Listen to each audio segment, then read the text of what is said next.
Жакшылык алып барбайт. Эч кимге жакшылык алып келген эмес.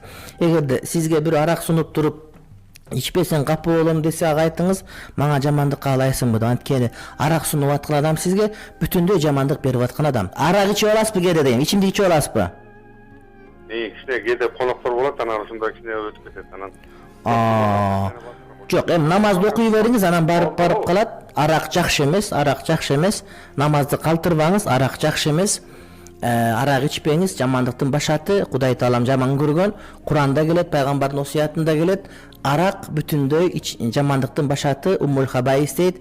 Урматтуу бир туугандар, кимде ким арак ичип аткан болсо, арактан алыс болсун. Арак жакшылыкка алып барбайт. Эч кимге жакшылык алып келген эмес.